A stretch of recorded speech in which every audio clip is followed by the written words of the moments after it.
Yeah, good morning, good evening, or good afternoon. I'd like to share with you about the difference between the wilderness of God and the wilderness of the devil.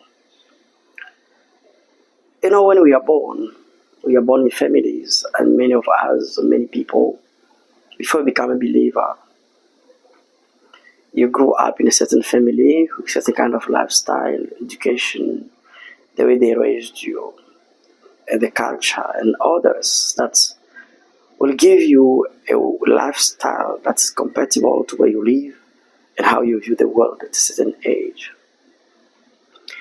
But you have to know that in all that you've learned, you'll have something from God and a lot of things from devil, because devil start earlier because the world is under his rulership in many areas, and we all, depending on where you grow, we have absorbed enough from devil, and it has built up a stronghold, a way of doing, thinking, and processing things.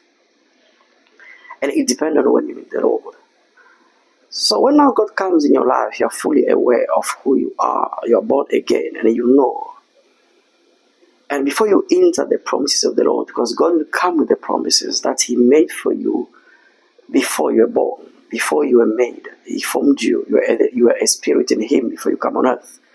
So remember, your spirit dwells in the body that was formed on earth, and a program already that you inherited from the parent, from whatever, your bloodline. Now the program of God comes to be compatible to this body and this soul. And now God has to make sure that His programs prevail over the programs that has been set before Him, and the war will start. So now God will use ways we call the wilderness. In the wilderness, it is time where you are in between, where you start with God and the promised land. It means the fulfillment of the promises that God has promised you. The promises that are part of the plans of God in your life, because Jeremiah 29:11 says, I know the plans I have for you. I know the plans I have for you. So these plans are there, and they're for your good, to give you a future, an expected end. And God will outline them to you and will tell you this is the way He will do them. Now you have to choose to go in the way of the Lord, leaving the way you are used to, and choosing to go in the godly way. This is tough. But God will make sure that in the wilderness He provides the basics, what you need: food, water, shelter, the basic needs so you can live. But you are under higher level of training that will change the inside of you, so you can download the program of God in your mind, in your personality. God will remove whatever that does not belong to Him, so He can promote and increase what belongs to Him and replace. So in the wilderness, it's where you are really prepared.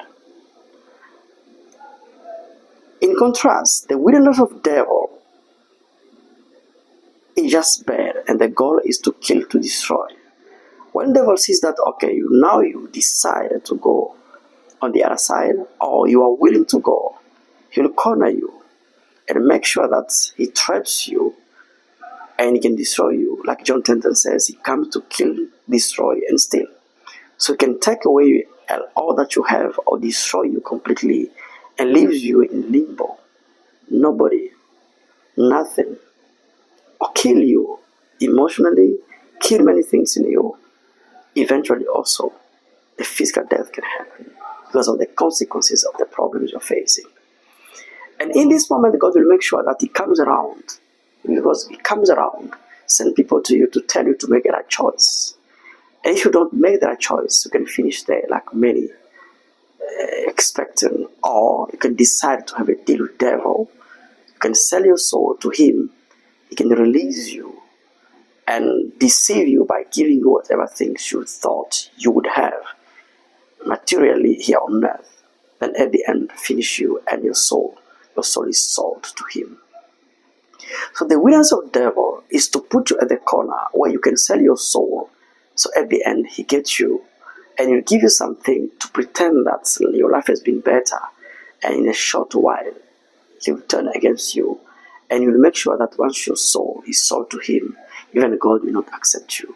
So the purpose of the devil is that you can sell your soul to him. So even when you run away from him, even God will reject you. The devil knows very well the laws of God. And he knows how God can reject you when you decide to go to him and sell your soul. Because you will sell your soul to someone, either to God or to the devil.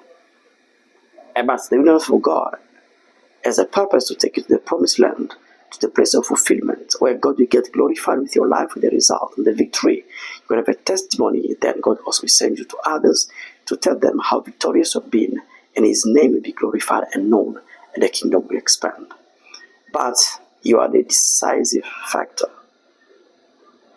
These willingness are not the same, and it's better to know this so you can decide well, knowing that the willingness of God will lead you to the promised land. The willingness of the devil will lead you to death, eternal death, to destruction. So be careful and be watchful.